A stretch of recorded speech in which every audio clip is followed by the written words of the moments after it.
Hi guys, இன்றைக்கி என்ன பண்ண போகிறோம்னா டொமேட்டோ பாத் பண்ண போகிறோம். அதுக்கு தேவையானதெல்லாம் பார்த்துக்கலாமா?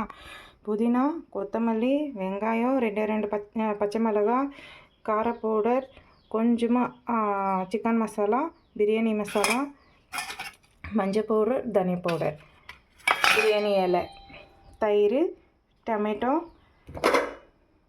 இஞ்சி பூண்டு paste.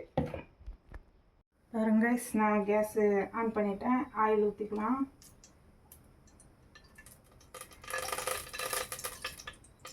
Three table spoon oil நல்லா சூடாகட்டும். ஆயில் நல்லா சூடாகிடுச்சு. இப்போ பாருங்கள், பிரிஞ்சால் நல்லா போட்டோம்.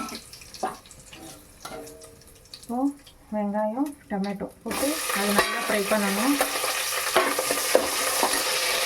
வெங்காயம் நல்லா ஃப்ரை ஆகிடுச்சு கைஸ். இப்போ நம்ம இஞ்சி பூண்டு பேஸ்ட் 2 டேபிள் ஸ்பூன் இஞ்சி பூண்டு பேஸ்ட் போட்டேன். அது கொஞ்சம் நல்லா ஃப்ரை பண்ணிவிட்டு பூண்டு பேஸ்ட் நல்லா ஃப்ரை ஆகிடுச்சு கைஸ். இப்போ நம்ம தக்காளி இல்லை புதினா போட போகிறோம்.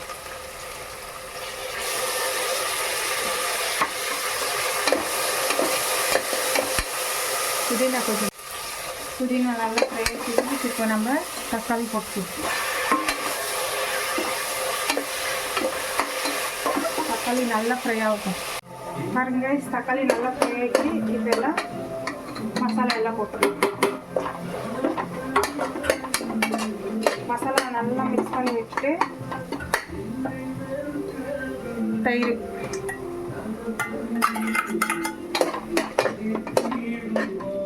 ஒரு 2 நிமிஷம் நல்லா அது கொஞ்சம் எண்ணெய் பிரியா இருக்கும். நல்லா வேகட்டும். நல்லா ஃப்ரை ஆயிடுச்சு கைஸ். இப்போ நம்ம அரிசி போட்டுக்கலாம். 1/2 ஹவருக்கு முன்னாடியே நான் ஊற வச்சிருந்த அரிசி போட்டுக்கலாம்.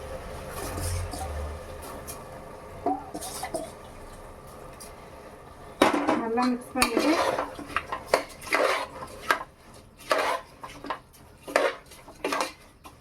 ஒரு 2 நிமிஷம் அதுலேயே இதாகும். நல்லா மசாலாவில் பிடிச்சதுக்கப்புறமா தண்ணி ஊற்றலாம்.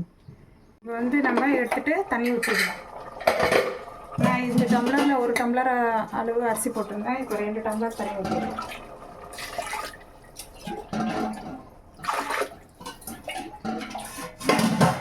தண்ணி ஊற்றிட்டேன். உப்பு போட்டுடலாம். நம்ம தேவையான அளவு உப்பு போட்டேன். இப்போ ஆஃப் லெமன் பிழிஞ்சு விட்டுடலாம். கொத்தமல்லி மிக்ஸ் பண்ணிவிட்டு நம்ம இப்போ மூடி வச்சிடலாம். 2 விசில் வரட்டும். அதுக்கப்புறமா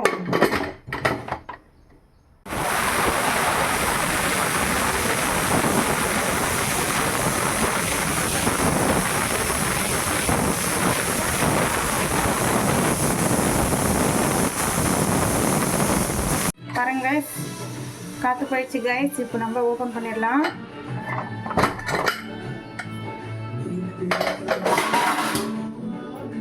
பாருங்க, நல்லா வந்திருக்கு.